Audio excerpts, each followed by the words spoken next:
Olá, que bom estarmos mais uma vez juntos para estudarmos a palavra de Deus. A você que vai participar da aula hoje, boa noite. E você que estará participando no domingo pela manhã, que Deus lhe dê um domingo tremendamente abençoado e que você possa entender ao estudar os 10 mandamentos sobre a importância de separarmos esse tempo na nossa adoração para o nosso Deus. E que verdadeiramente possamos crescer profundamente no estudo da sua palavra. Os 10 mandamentos, eles foram, vamos tentar entrar num contexto, eles foram estabelecidos por Deus para um povo que ficou 400 anos sendo bombardeado por uma cultura de adoradores panteístas, adoradores de vários deuses. Então, o que você precisa entender é que eles tinham deuses para todas as situações. E durante 400 anos, o povo de Israel foi se esquecendo da sua origem e foi assimilando a religião egípcia. E então Deus vem e traz agora, com o povo liberto, para viver uma nova maneira. Então, os 10 mandamentos até vai parecer que é um monte de regras do não, mas você tem que entender que Deus está alinhando com o povo como adorar um único Deus, como se relacionar com os seus irmãos, como viver na dependência de entendermos que formamos agora um povo de Deus, comprado por Ele, um povo liberto por Ele, um povo que é para ser santo. E então, por isso, Deus vai trabalhar com ele, com esse povo, dando esses 10 mandamentos. Mas quando nós olhamos no livro de Salmos, há algo muito importante no Salmo 19, começando no verso 9. Diz assim: o temor do Senhor é bom e dura para sempre. Seus julgamentos são justos e sempre baseiam na verdade.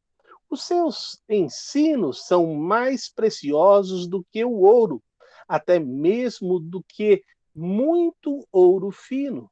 São mais doces do que o mel, mais doce até do que o mel mais puro.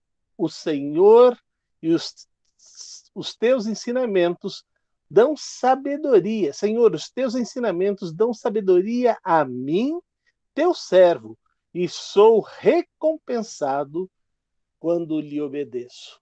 Então, lembre-se, Deus vai trabalhar conosco para que nós possamos entender esta situação e a grande bênção de Deus para a nossa vida. E é muito importante. Pode falar, pastor Cristiano. É só falando em relação à câmera. A câmera do senhor está do outro lado. Na outra ponta. Ok. E então nós precisamos entender que este ensinamento vai trabalhar na minha vida e na sua vida, nos dando esta base para que possamos ter essa compreensão. E o texto áureo é um texto muito importante, e ele vai trabalhar conosco no Salmo 119, verso 1. Veja o que ele vai dizer: bem-aventurados os que trilham um caminho reto e andam na lei do Senhor. Eu gostaria que você entendesse que Deus está estabelecendo o seguinte: você tem várias maneiras de caminhar. A melhor maneira de caminhar é você escolher o caminho que eu estou lhe propondo. E se você escolher este caminho, você será muito mais que feliz. Deus garante isto para a sua vida. Aí você vai falar, eu não terei problemas? Terá. Eu não terei dificuldades? Terá. Eu não vou perder o emprego? Vai. Então, o que difere é que quando nós escolhemos ser fiel a Deus, nós observamos na nossa vida a fidelidade de Deus muito mais de perto, porque estaremos buscando a Ele constantemente. Esta é a diferença. Deus não será mais fiel a nós, porque Deus não pode ser mais fiel. Ele é fiel. Então é isso que você tem que entender. Mas eu vou observar muito mais de perto esta fidelidade de Deus. E é isso que nós vamos aprender com ele neste ensinamento dos 10 mandamentos. Então, abra agora a sua Bíblia e nós vamos ficar como texto básico em Êxodo, no capítulo 20. E aí vamos usar textos de apoio para que você possa entender esta mensagem do Senhor para a minha vida e para a sua vida. Combinado? Então, Êxodo, capítulo 20, verso 3. Deus vai começar a dizer algo muito especial. Ele vai dizer: não terás outros deuses diante de mim. Quando Deus vai formar este povo lá com Abraão, olha aqui, nós estamos lá, Abraão vai gerar os seus filhos, e nós vamos vendo esses seus filhos gerando outros filhos. Aí você vai conhecer Deus de Abraão, Deus de Isaac, Deus de Jacó. E agora nós estamos numa situação que foram para o Egito e foram muito bem recebidos. José morre e o povo fica 400 anos cativo. Então passou todo este tempo de Abraão. Mas veja a coincidência. Abraão, quando vai sair para a terra que Deus vai lhe mostrar, ele sai com todos os seus deuses. E Deus diz para ele: deita fora os seus deuses, porque você não vai poder caminhar comigo com os outros deuses. E agora passa todo esse tempo, o povo está liberto, e agora Deus vai insistir na mesma tecla. E a tecla é essa: não terás outros deuses diante de mim. Vamos parar e pensar um pouquinho. Talvez você diga: pastor, eu não tenho nenhuma imagem que eu adore. Você poderá dizer: eu não penso que estou adorando qualquer outra coisa. Eu quero te dizer uma coisa muito importante. Presta muita atenção. Quando nós falamos que não vamos ter deuses diante de nós, é você perguntar o seguinte: quanto tempo eu dedico na minha adoração a Deus e quanto tempo eu dedico às outras coisas que eu faço? Deus ocupa o seu primeiro lugar na sua vida? E o que é Deus ocupar o primeiro lugar? Eu vou ficar lendo a Bíblia o dia todo e orando o dia todo, aí Deus estará em primeiro lugar na minha vida.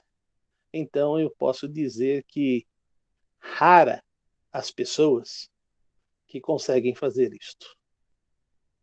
Se você é dona de casa, você sabe a longa jornada e tarefa que lhe espera toda manhã.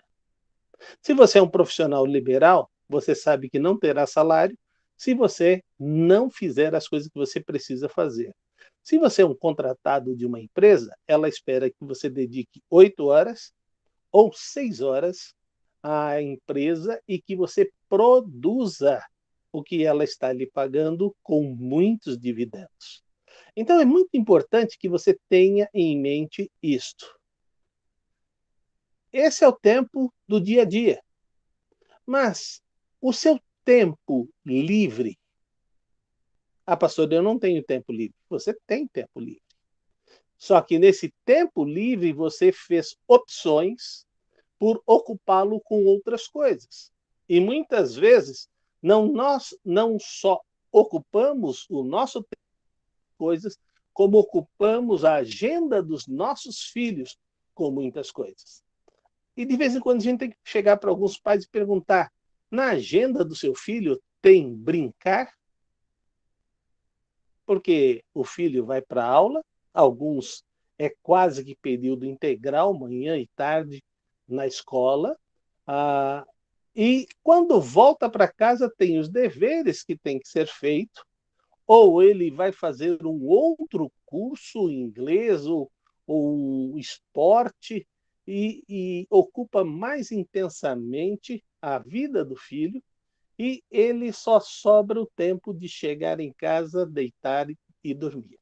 Então a gente tem que ter em mente que temos que perguntar como é que estamos administrando e gerenciando o nosso tempo, inclusive para adorar a Deus. Se nós pararmos e pensarmos dessa maneira, nós vamos estar cumprindo aquilo que Deus espera. Mas ele diz: não tenha nenhum Deus além de mim. Então, comece a vasculhar sua vida e pensar o que é que eu estou fazendo com a minha vida. Eu espero que verdadeiramente você se encontre priorizando Deus, porque ele diz: buscai em primeiro lugar o reino de Deus e a sua justiça, e todas as demais coisas ele acrescenta na sua vida. Mas você o busca em primeiro lugar. Então, esse é o primeiro aspecto da nossa adoração, do nosso objeto de adoração. E o nosso objeto de adoração é Deus. Ele é o nosso alvo, ele é a nossa meta, ele é a quem nós daremos toda a nossa adoração diante dele. E ele vai dizer uma coisa importante, que era muito costume dos egípcios. Ele vai dizer o seguinte: não fará para ti imagens de escultura. Isso está no verso 4 do capítulo 20 de Êxodo. E ele vai dizer: nem coisa semelhante ao que há em cima no céu, ou embaixo na terra, nem nas águas ou debaixo da terra.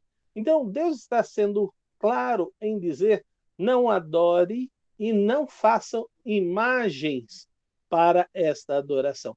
É algo muito importante que ele vai dizer: olha, você, isso está no Salmo 115, começando no versículo 4. Dá uma olhada lá. Salmo 115, verso 4. Ele vai dizer: os ídolos deles são de prata, ouro, obra das mãos dos homens. Tem boca e não falam. Tem olhos, mas não veem. Tem ouvidos, mas não ouvem. Tem nariz, mas não cheiram. Tem mãos, mas não apalpam. Tem pés, mas não andam. Nem som algum sai da sua garganta. Tornem-se semelhante a eles, os que fazem todos os que fazem e todos os que neles confiam. Então Deus está trabalhando comigo, com você, e está dizendo: qualquer imagem que for objeto de adoração, você está colocando sua fé, você está colocando o seu desejo e o seu culto de uma forma errada. Certa vez, estava falando com uma pessoa e apresentando a Jesus Cristo. E reparei que ela tinha algumas imagens na sua casa. E então, ao terminar, ela aceitou a Jesus Cristo como Salvador. E eu disse para ela: então, até mais, será um prazer voltar na sua casa qualquer dia, basta você ligar para nós e iremos com muito prazer. E saímos. Não mencionei nada sobre as imagens. Uma das coisas que eu quero dizer para você, a adoração e a fé que as pessoas têm, quem vai mudar isto é Deus, não é você. Respeite o que ela está fazendo até agora. Se ela entregou a sua vida ao Senhor, ela vai deixar Deus trabalhar. Passado 2 dias, essa mulher ligou para mim e disse: pastor, o senhor pode vir aqui? Eu disse: posso. E ela disse: olha, Deus me disse que eu não preciso ter mais nenhum ídolo na minha casa. O senhor pode retirar essas imagens de casa? Eu falei: posso. E então retirei estas imagens da casa dela, dando um destino. O que eu quero dizer para você é que eu tinha visto 2 ou 3 imagens, mas eu retirei da casa dela 22 imagens. A sua fé estava tremendamente diversificada para vários santos, vários deuses. E ela, em 3 dias, conversando com Deus, aprendeu que deveria adorar um único Deus. Por isso eu quero te dizer que é muito importante você pensar como você está gastando a sua energia na igreja. Religião é religar o homem a Deus. Para isto, Jesus veio ao mundo e ele se tornou o único mediador entre Deus e os homens. E ele me tornou e te tornou sacerdote de você mesmo. Então você não precisa de outra pessoa para adorar a Deus. Você fala diretamente com ele e você começa a sentir a sua direção, a sua presença, e você passa a falar direto com ele. Então é muito importante que você tenha isto em mente. E assim você vai estar cumprindo aquilo que Deus está propondo para a sua vida. Pois não, pastor Cristiano? Uma coisa interessante que o irmão falou é justamente essa questão de você ter acesso direto a Deus, você não precisar de intermediários. E tem muitos que hoje têm a compreensão na questão das imagens, mas tem muitos que colocam não imagens como intermediário, mas pessoas. O Brasil é um país que tem a sua cultura no catolicismo. E a figura sacerdotal no catolicismo é uma figura centrada nos sacerdotes religiosos, ali, nos padres, por exemplo, e entre outros autoridades da igreja. E quando eles conhecem a Cristo, passam a, por exemplo, a frequentar alguma igreja evangélica, alguma igreja protestante, eles transferem para a figura do pastor, imaginando que é o pastor ou aquele ou outro representante, outra autoridade religiosa ali, é que se ele orar, Deus vai atender. Se eu orar, não. Para buscar ao Senhor, eu tenho que conversar com Ele. Ah, a figura do pastor, de fato, é aquela pessoa que Deus coloca para auxiliar o rebanho, ele vai apacentar, ele vai cuidar do rebanho, mas ele não é o sacerdote, ele não é o intermediário entre Deus e os homens. Então é importante que a gente tenha essa consciência, porque, sim, muita gente tem a compreensão em relação às imagens, mas às vezes a gente está colocando outras pessoas no lugar dessas imagens, né? Então, eu queria acrescentar mais esse conteúdo. Obrigado, pastor Cristiano. Bem-vindo, Cíntia. A gente sabe que você estava no trabalho. Seja bem-vinda. Boa noite. Boa noite, querida. Muito bem. O terceiro mandamento é este: não tomarás o nome do Senhor teu Deus em vão. Ah, como nós falhamos nisto. O que sai de ai meu Deus no dia a dia é algo fantástico. Mas não é ai meu Deus no sentido de adorador. É simplesmente uma palavra que a gente coloca na nossa boca. E uma pessoa certa vez disse, pastor, não é melhor eu dizer ai meu Deus do que dizer qualquer outra palavra? Eu disse, eu quero te dizer algo muito importante. Ai meu Deus é tomar o nome de Deus em vão. E Deus diz, não faça. Então, essa palavra você não deve usar neste contexto. Porque muitas vezes, quando a gente começa a agir dessa maneira, nós vamos começar a viver por coincidências. E vamos dizer, puxa, olha como aconteceu isso, olha que boa coincidência. E, na verdade, o Filho de Deus, ele é guiado pela providência. E se nós entendermos isto, vamos experimentar o cuidado de Deus o tempo todo. O tempo todo. Deus está comigo e Deus está com você. Ele é o maior interessado em que você viva aqui na Terra, não só a vida eterna, como uma vida abundante. E se você viver trilhando os caminhos dele, vai ter esta bênção. Já no Novo Testamento, em Mateus 5:33, vamos ver o que está ali escrito. Pode ler, pastor Cristiano? Sim. Mateus 5:33. Isso. Diz assim: busquem, pois, em primeiro lugar, o reino de Deus e a sua justiça, e todas essas coisas lhe serão acrescentadas. Busque em primeiro lugar o reino de Deus. Isso foi o que eu falei lá atrás. Eu peguei uma versão bem diferente. E diz assim: outro sim ouviste o que foi dito aos antigos. Não prejulgarás, mas cumprirás os teus juramentos ao Senhor. Quando a gente recebe a Jesus Cristo como Salvador, a gente declara que ele será o dono da minha vida, da tua vida.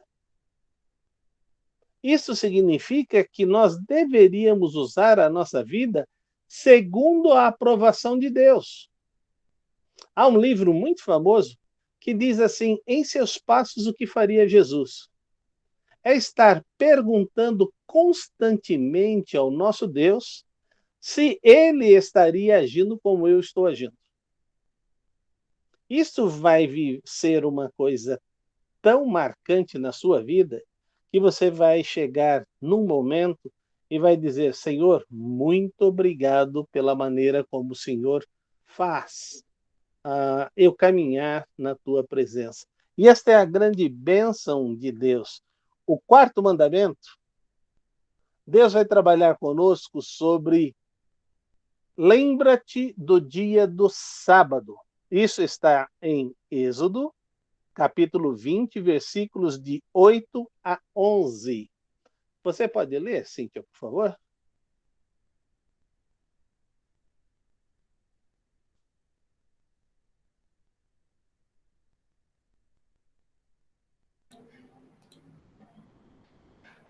Lembra-te do dia do sábado para o santificar.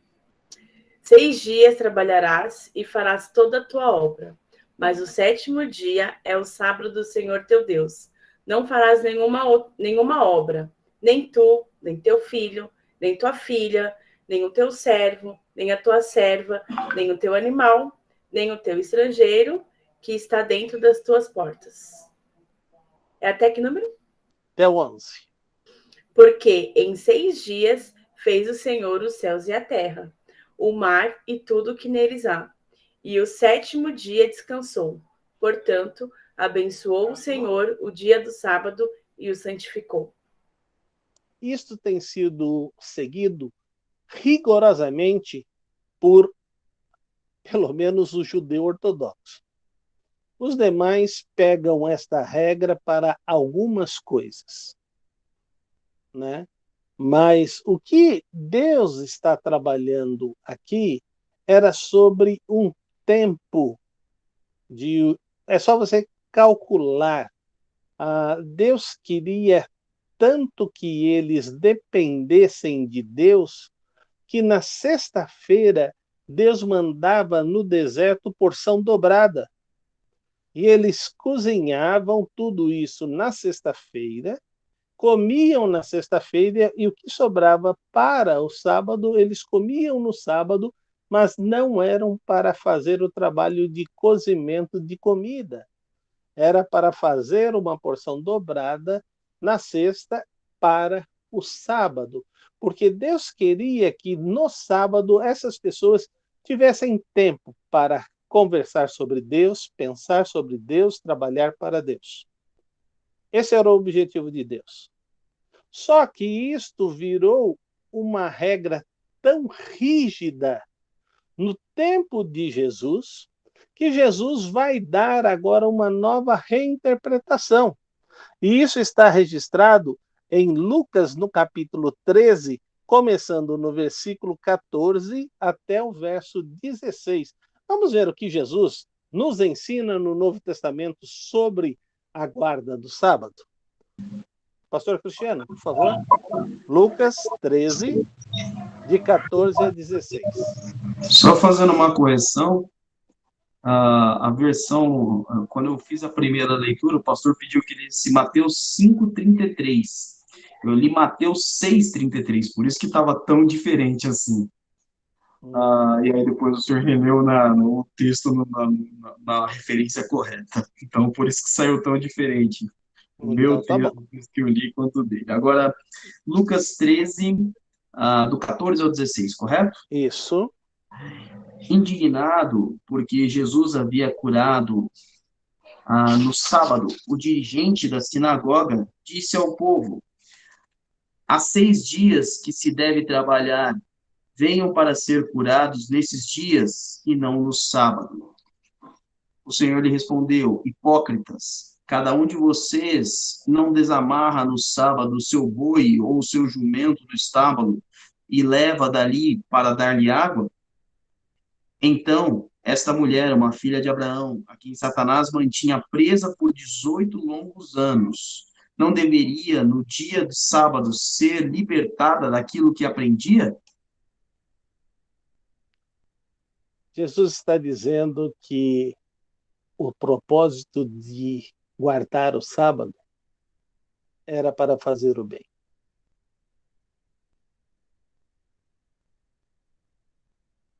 E não era para seguir uma regra tão rígida. Conheci um colega meu, pastor, que morou num prédio onde moravam vários judeus ortodoxos. E no sábado, como eles tinham certos passos para serem dados, eles não faziam nenhuma obra. Eles chegavam, paravam diante do elevador, e quem estava lá na portaria mandava o elevador subir até o andar a pessoa estava, ele entrava, a pessoa acionava para chegar ao térreo, e então ele saía para a sinagoga e as pessoas iam abrindo as portas para que ele andasse livre. O prédio estava na distância de passos que ele podia dar no sábado. Então, o que eu quero te dizer é que Deus não está estabelecendo algo tão rígido, de tal forma que não teve liberdade. Davi é chamado servo segundo o coração de Deus, e no sábado ele entrou no templo e comeu com os seus soldados da comida do templo, que nem podia fazer isso. Então, é muito importante nós termos em mente que nunca algo foi tão estabelecido rigidamente para que as pessoas tivessem uma regra e que esta regra o conduzisse a Deus. O objetivo não era esse. Por isso que Jesus, que é o nosso Senhor, ele vem e nos dá este realinhamento sobre o sábado. Agora, nós saímos desse relacionamento com o nosso Pai e vamos começar agora os mandamentos no relacionamento horizontal. E ele vai começar a trabalhar sobre honra. Isso está no verso 12. Honra o teu pai e tua mãe, para que se prolongue os teus dias na terra que o Senhor teu Deus te dá.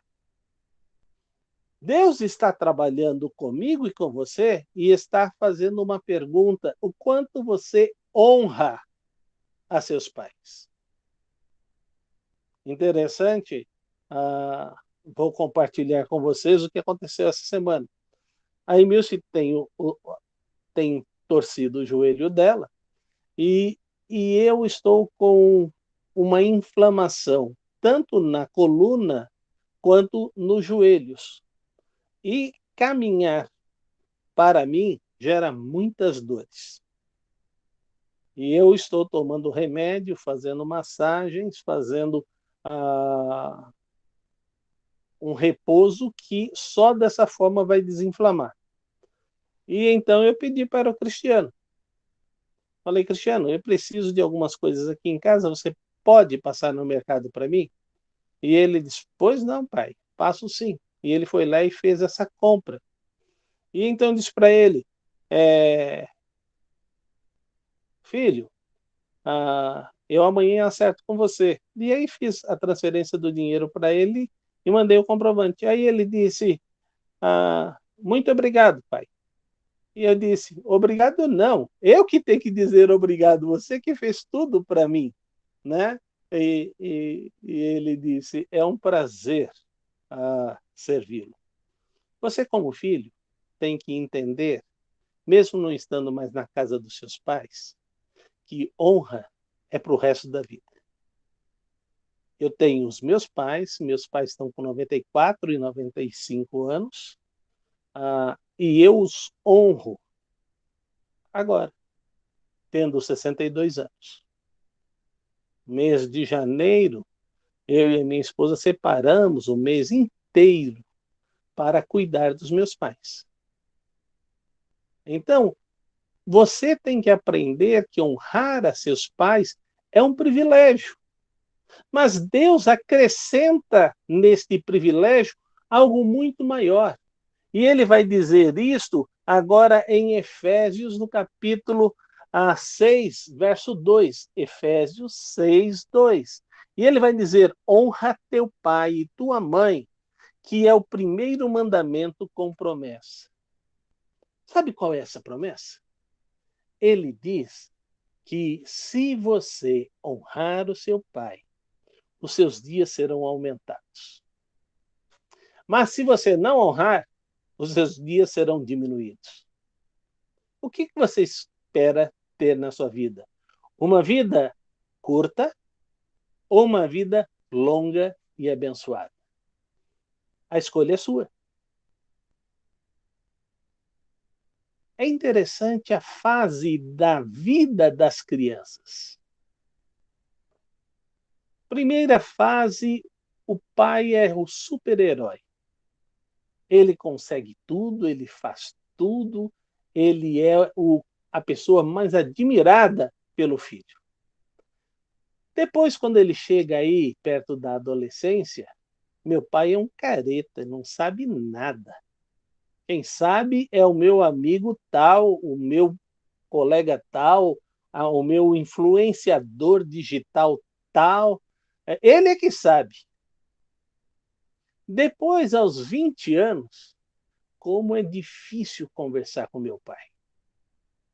Parece que ele está em outro mundo. Ele não entende as complexibilidades do mundo moderno. Ele ficou para trás.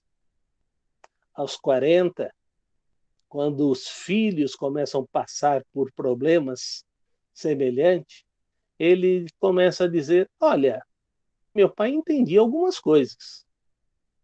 Quando ele chega aos 60, meu pai era sábio pra caramba. Como meu pai era sábio. Eu espero que você pare e quebre esse ciclo que você está vivendo. Não existe melhor amigo do que seu pai.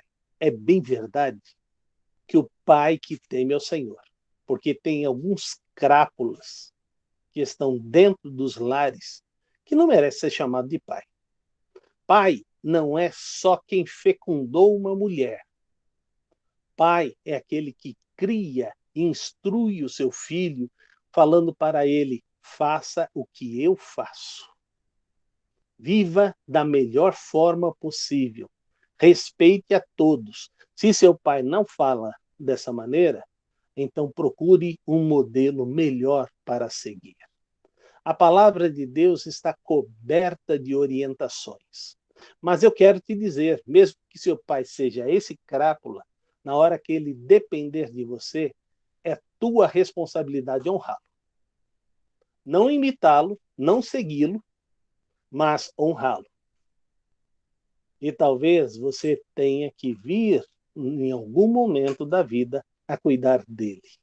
Então, o que eu quero te dizer é que aprenda diante de Deus o que ele está nos ensinando.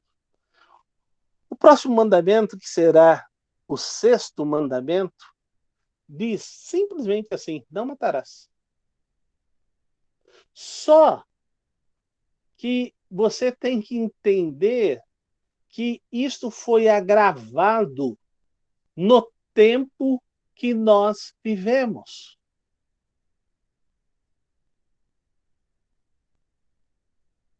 Se a Cíntia, em algum momento, que eu sei que ela nunca fez isso, com a desobediência do Raul, que testou ela o dia inteiro, ela diz: eu tenho vontade de te matar. Ah, pastor, foi só palavras que saiu da boca. A palavra de Deus diz que isto é cumprir o assassinato. Pastor, não saiu uma gota de sangue dele, não pus veneno, não fiz absolutamente nada. Mas Deus está olhando a intenção do seu coração.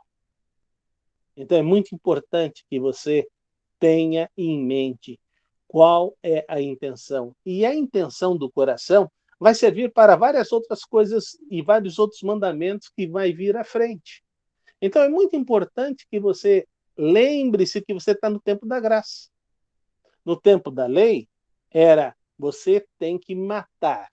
E quando você matava alguém, havia cidades de refúgio, que você poderia correr se você matou alguém e não foi de propósito, que significa você deu uma facada no coração, depois você deu mais 22 facadas no coração. Entendeu? Você queria ter certeza que ele tinha morrido, né? Então, se você não teve a intenção de matar, matou no auge de uma discussão, numa briga ou alguma coisa assim, você podia fugir para essa cidade. E enquanto você permanecesse nessa cidade, você não seria punido. A sua punição já era sair da tua terra e ir viver numa cidade de refúgio. Nós temos que ter em mente que hoje vivemos debaixo de leis. E as leis hoje, eu quero te dizer que elas são muito esquisitas. Por exemplo, tem uma placa, não sei se ela continua lá, mas ela estava lá na Marginal. Diz assim: cuidado com animais silvestres. A morte dele é crime inafiançável. São 8 pistas. São 4, 3, mais 2. São 9 pistas. carros no mesmo sentido, parte a 90, parte a 70 e parte a 60. E um trecho da pista a 50. Uma paca desvia do primeiro carro, vai ser atropelado pelo segundo, terceiro, quarto, quinto carro que vai passar por cima. Todos vocês cometeram um crime inafiançável. Há algumas coisas que não faz sentido. Se é para ser um crime inafiançável, por que aonde elas ficam não fica tudo cercado? Para que elas não possam vir para a pista de velocidade. Ela tem que entender que ela não pode ir para o asfalto? Ela é irracional. Mas a lei nossa é que, se isso acontecer, é um crime inafiançável. Algum tempo atrás, um prefeito de uma cidade matou um jacaré. E ele estava sendo julgado e condenado.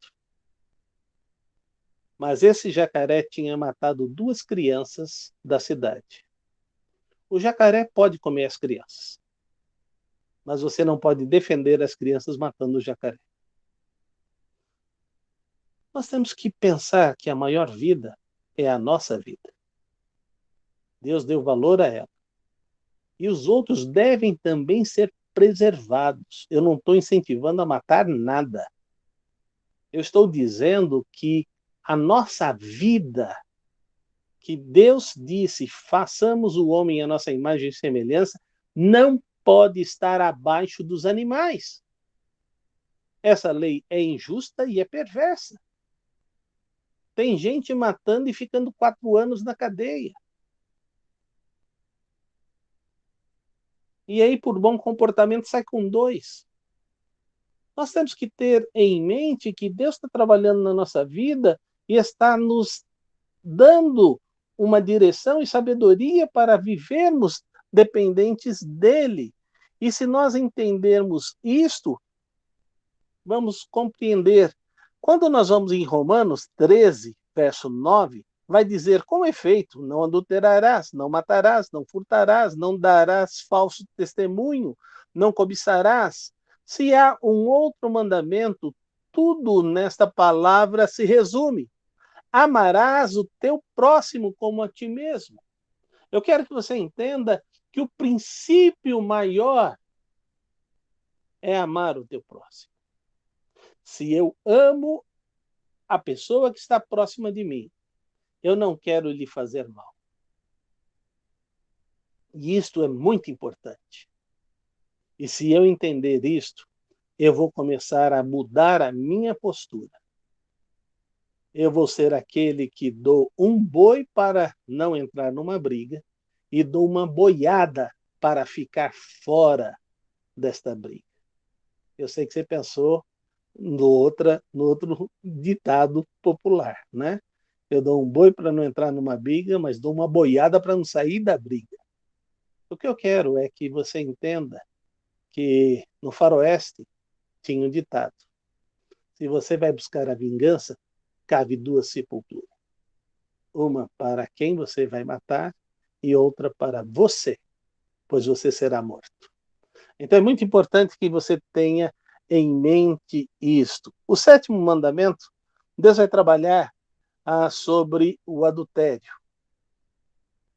E nós precisamos entender que, no tempo em que foi escrito, o adultério permitiu que a pessoa tivesse o divórcio.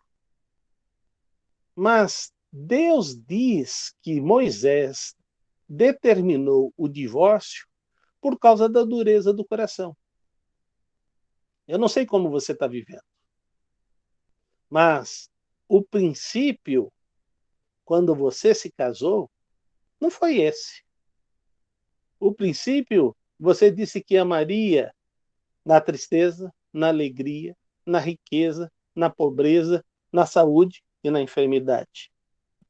Você disse que amaria. Eu, quando tenho celebrado casamentos, eu tenho acrescentado algo muito maior ainda. Você promete fazer da tua mulher a mulher mais feliz do mundo? Você promete fazer do teu marido o homem mais feliz do mundo? Porque se vocês buscarem fazer um ou outro feliz, isto será uma grande bênção. Perguntaram para o meu pai, que celebrou mais de 70 anos de matrimônio, perguntaram para ele qual o segredo para um matrimônio tão longo. E ele disse, um só. Ame sua esposa cada dia. E agora vejo eles com 95 e 94 anos, e meu pai, agora minha mãe está já numa fase de esquecimento, e ele diz constantemente, Senira, eu te amo. Quando vai ficando à tarde, Senira, eu te amo. E aí eles criaram uma sigla, ele diz assim, 3 vezes já te disse, eu te amo nesse dia. É interessante que você pergunta para algumas pessoas, o teu marido diz, eu te amo, todos os dias? Lógico que não, pastor. Para que eu vou dizer para minha esposa que eu a amo? Ela sabe que eu comprar as coisas no mercado é prova de amor, que eu pagar as contas é prova de amor, que eu trazer alguma coisa para casa é prova de amor. Eu quero te dizer que tudo isso que você acabou de me falar te tornou provedor. Esse é o seu papel. Amar é muito mais do que ser provedor. Esta é sua obrigação. No passado, as pessoas tinham muitos filhos porque esperavam que na velhice eles iriam cuidar deles. Eu quero te dizer que Deus diz que isso não é certo. Os filhos são herança da parte de Deus para a sua vida. Não é uma poupança a longo prazo para você ter uma certa tranquilidade na velhice. O que eu quero te dizer é que você deve se preparar para a velhice. Você deve, no seu melhor momento, comprar a sua moradia. Você deve, no seu melhor momento, fazer uma provisão. Você deve, no seu melhor momento, investir na sua aposentadoria. Essa é a sua responsabilidade. Eu tenho escutado alguns jovens falando umas besteiras tão grandes. Eu vou pagar o mínimo no INSS, porque eu não quero dar dinheiro para esses corruptos. Eu quero te dizer o seguinte, se você tiver uma invalidez, você vai receber sobre esse mínimo que você está pagando. Você não sabe se isso vai acontecer, mesmo como jovem. Eu sei que agora está ficando distante, já está chegando a 100 anos entre sua idade e o tempo de trabalho. Eu sei que isso vai cada vez mais ficando mais distante, mas eu quero te dizer que eu cheguei a essa aposentadoria. E também você vai chegar. Hoje, se eu não tivesse a aposentadoria, como eu estaria sobrevivendo, já que eu não estou trabalhando no ministério para ser sustentado? Estou aguardando o tempo de Deus. Então, é muito importante que você tenha isto em mente. E se você tiver isto em mente, você vai ter a bênção de Deus. Mas ele está dizendo sobre o adultério, ele vai dizer algo muito importante. Isso está em Mateus 5:28. Mateus 5:28. Observe o que ele vai dizer. Eu, porém, vos digo que qualquer que atentar numa mulher para cobiçar, já em seu coração cometeu adultério com ela. Eu quero te dizer, querido, sabe aquela olhada longa que você dá, quer com óculos escuro, quer sem óculos escuro? E se você falar algo de desejo sexual, já cometeu adultério. Eu vim de Marília, depois fui para Mogi e depois fui para o Rio de Janeiro. E eu cheguei para o meu professor e disse: eu estou tendo problemas aqui no Rio de Janeiro. E ele disse: qual é o problema? Era o período da asa delta e do fio dental, e que as pessoas iam para a praia sem usar saída de praia. E quando você estava vestido com roupa, que era o normal no domingo, você estava indo para a igreja, faziam questão de encostar em você. E aí, então, meu professor disse: deixa eu fazer uma coisa com você. E eu disse: ok. Ele pegou uma flor que estava no gabinete dele. E ele falou: não faça nada, eu que vou fazer. Ele pegou a flor e passou no meu rosto. Era uma rosa. O que você sentiu? A maciez. Aí ele pegou a rosa, pôs no meu nariz. O que você sentiu? Perfume muito gostoso. E agora ele distanciou para a minha vista e disse: o que você vê? A beleza dela. A mulher é coroa da criação.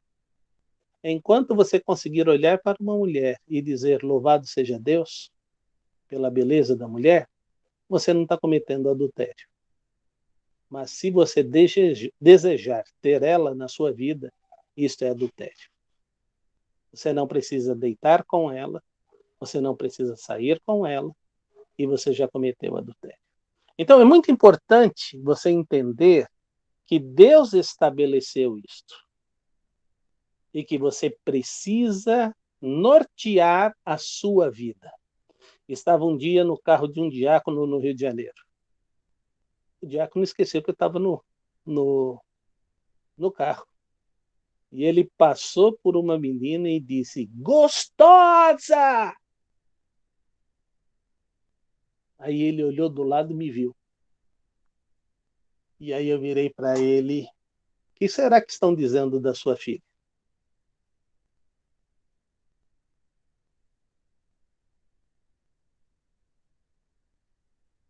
Ele disse: me perdoa? Eu? Ele disse: eu só ouvi você falando. Você tem que acertar a sua vida com Deus e mudar a sua maneira de ser. Mas posso te fazer uma pergunta? Você não viu que ela era gostosa? Vi. E por que você não disse gostosa? Porque ela pertence a alguém. E a minha está lá em São Paulo, em Campinas.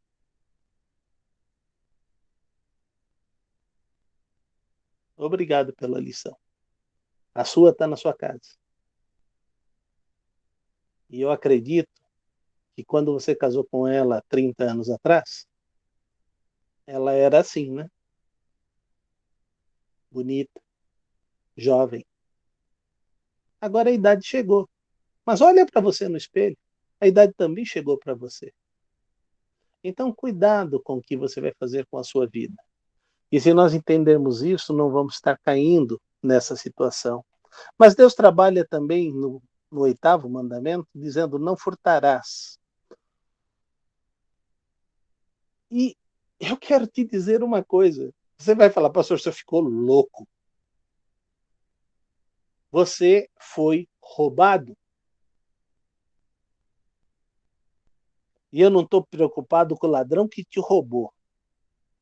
Eu estou preocupado com o que você vai fazer com quem você descobriu que foi ele que te roubou. Então eu quero que você abra a sua Bíblia em 1 Coríntios 6, capítulo 6. 1 Coríntios 6,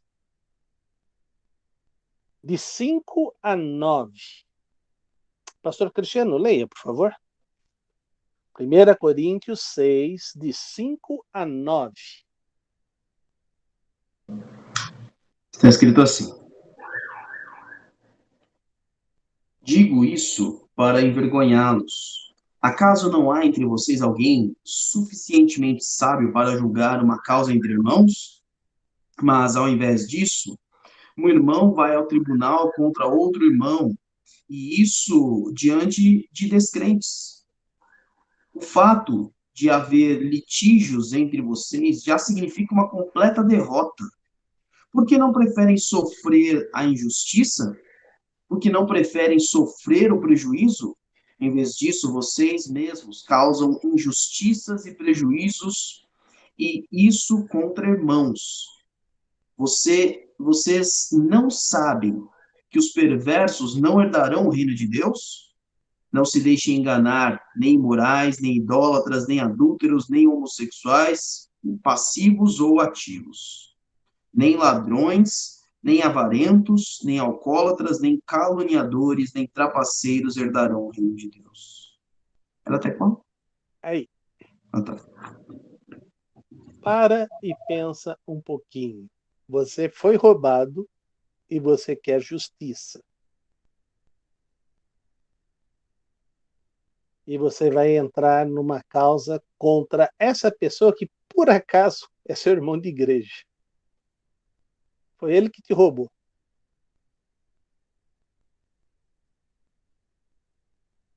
E aí, ele está dizendo, eu quero te dizer uma coisa. Você é administrador, você não é dono. Quem sofreu o prejuízo fui eu, Deus. Não foi você. Nada do que está sob a sua administração é seu. Tudo é meu. E eu não quero que você entre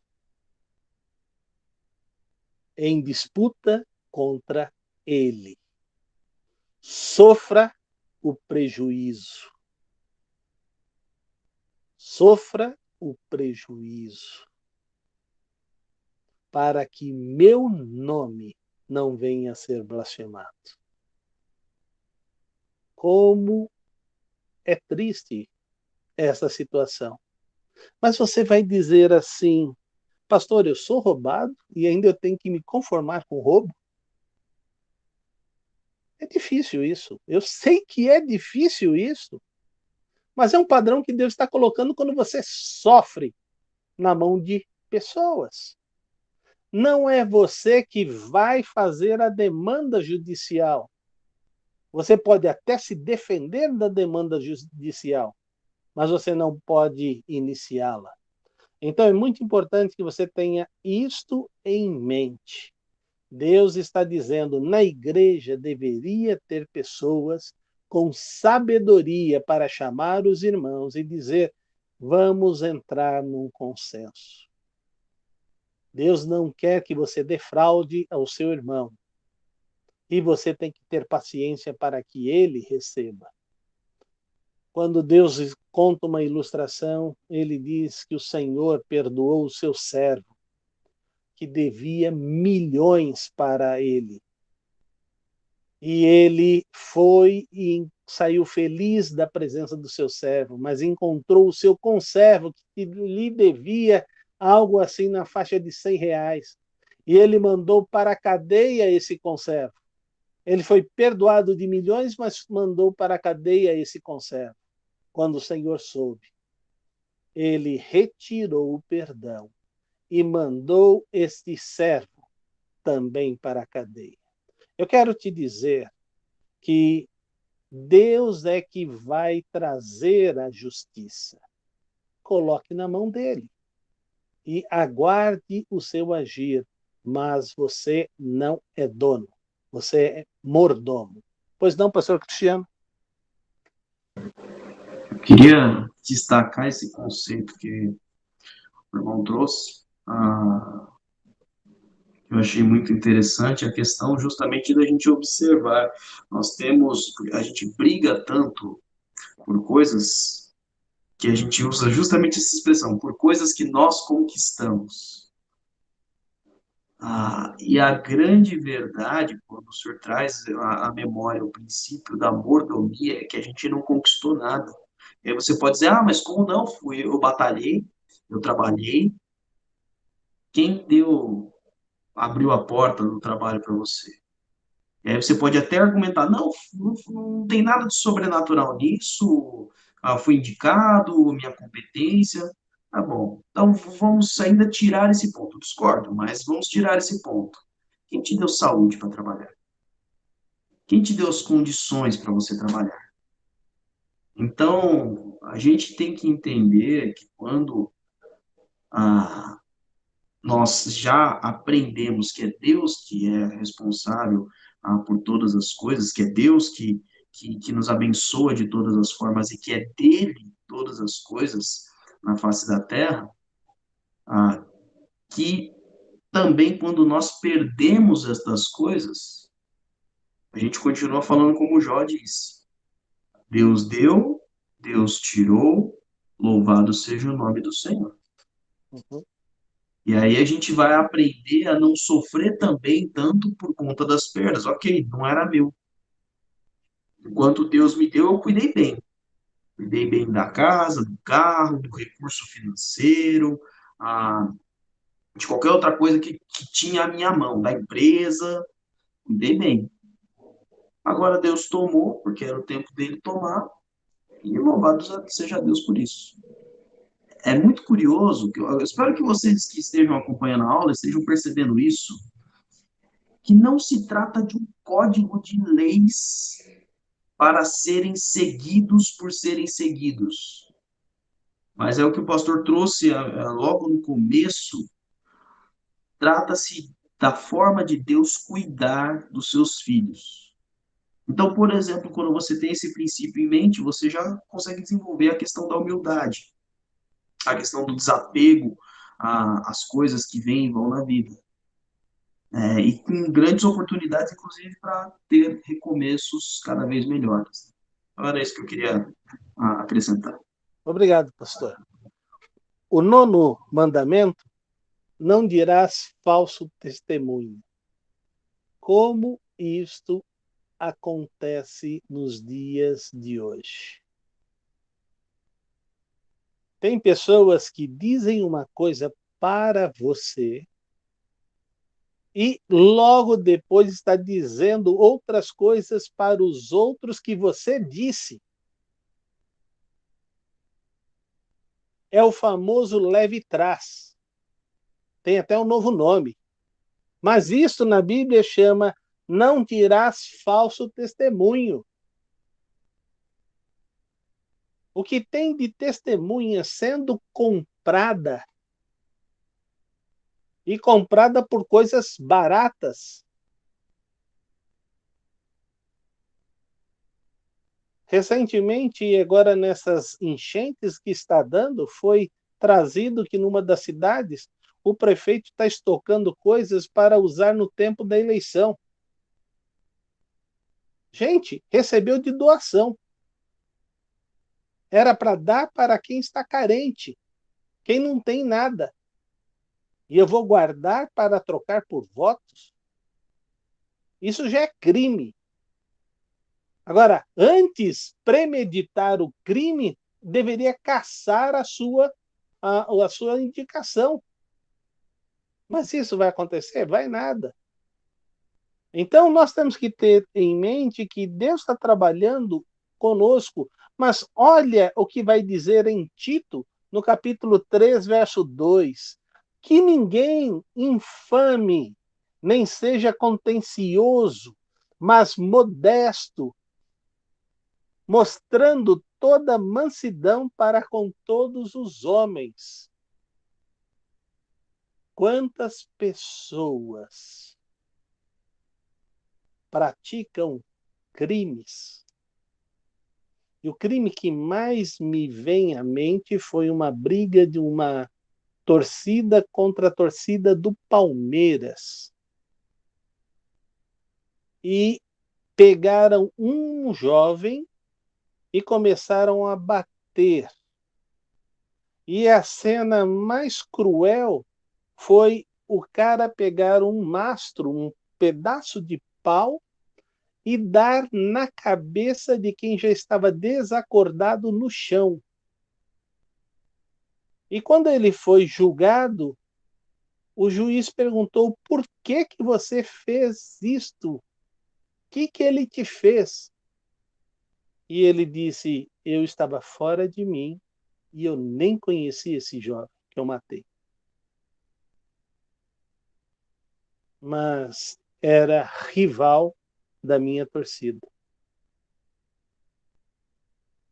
Na minha casa, eu sou santista, o meu filho é São Paulino, minha filha agora casou com um corintiano, antes ela era santista, agora eu não sei o que ela é, e minha esposa é bugrina. Ela é santista ainda. Ela é santista ainda? A Cintia ainda é santista. Então tá bom, pelo menos preservou a fé. Mas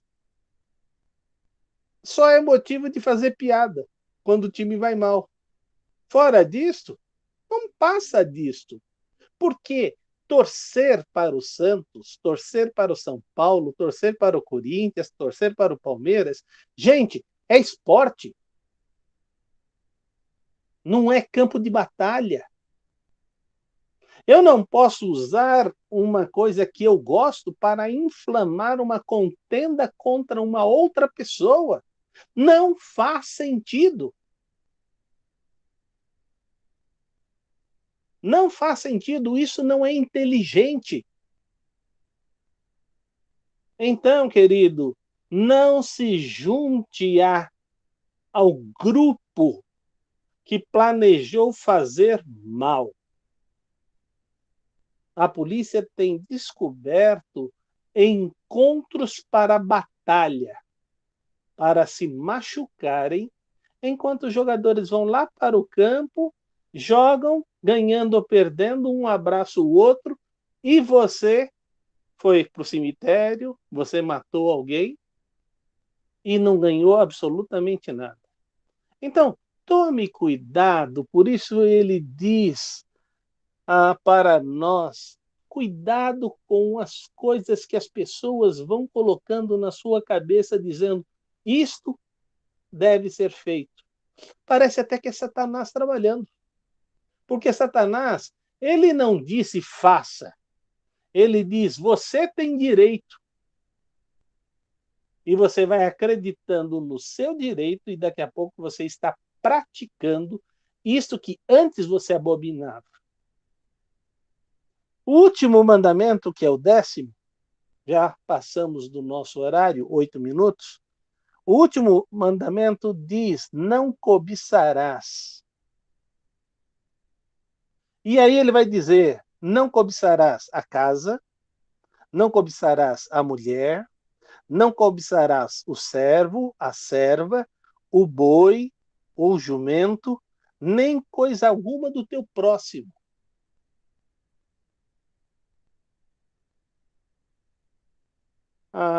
Eu quero te dizer uma coisa. As minhas ovelhas sempre notaram isto. Quando alguém chega com algo novo, eu dou parabéns. E eu paro nos parabéns.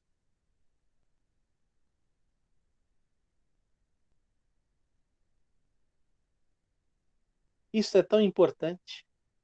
Você se alegrar com quem está se alegrando. Não é para logo depois você dizer, você quer ver uma coisa impressionante? Pega 2 gêmeos, dá para um carrinho e dá para o outro um carrinho elétrico. Aquele que ganhou o carrinho ficou alegre porque ele ganhou um carrinho. 3 minutos à frente, ele viu o irmão dele ganhando um carrinho elétrico. Ele odiou o presente. Ele odiou a pessoa que deu esse presente michuruca para ele. Mas você não tinha gostado do carrinho? Eu tinha antes de ver o carrinho do meu irmão. Se isso acontece com crianças, imagine o que os adultos estão falando para Deus. Olha, aquele ímpio que é meu colega, é promovido toda hora. Tem altos salários, tem bom carro, boa casa, e o senhor não me dá nada. Mas quando você comprou a sua casa, que seja lá do projeto do governo, Minha Casa. Você ficou feliz, mas porque ela não é igual à casa do seu amigo, ela deixou de ser uma casa que lhe traz felicidade? Eu quero te dizer, se a sua casa é o seu lar, você tem muitos motivos para ser feliz. Não importa se ela é uma choupana ou um castelo. Porque a felicidade não está nas coisas. A felicidade está naquilo que você vive e como você vive. Por isso, aprenda a dar graças a Deus pelo que Ele já lhe concedeu. Exerça a fidelidade. Porque sabe o que Ele diz para mim e para você? Um dia Ele vai dizer, você foi fiel no pouco. Agora você vai entrar para o gozo do seu Senhor e vai receber no muito. Tenha em mente que Deus está cuidando de cada um de nós. E Ele sabe como cuidar. E se nós entendermos isso, teremos a bênção de Deus. Eu espero que esses ensinamentos dos 10 mandamentos tenham mexido com você. Talvez você leu que nem papagaio esses 10 mandamentos a vida toda. Mas eu quero te dizer que esses 10 mandamentos são padrões que Deus espera que você viva. Padrões que você assimila e que você glorifica a Deus. Se isso acontecer, verdadeiramente teremos a bênção do Senhor. Eu quero convidar você a curvar a sua cabeça para a gente encerrar orando. Ó Pai, eu te louvo e agradeço pelos ensinamentos dos 10 mandamentos. Via como uma coisa estanque para o tempo da lei e hoje vejo com a aplicação do teu Espírito ensinamentos para a minha vida. Ajuda-me a cada vez mais depender de ti. Ajuda cada vez mais a viver na tua presença. Ajuda-me a glorificar, exaltar o teu nome através das minhas atitudes. E que verdadeiramente eu possa aplicar esses ensinamentos no meu viver. É isso que eu suplico, com o desejo do meu coração. Em nome de Jesus. Amém. Muito obrigado pela aula, pastor. Deus abençoe. E a todos vocês que estão nos acompanhando agora no domingo pela manhã. Que Deus os abençoe grandemente. Nós estamos mais flexíveis agora nos protocolos de segurança, porque todo o período de quarentena ali na nossa igreja já terminou, então estamos com todas as nossas programações presenciais ativas, e aí fica o nosso convite para você estar conosco nos domingos, às 10h30, no culto, na nossa celebração pela manhã, nosso culto pela manhã, às 18h30 no culto à noite, e também nós temos a nossa EBD presencial às 9h da manhã. Vai ser uma alegria ter você conosco. Deus abençoe grandemente a sua semana. Amém.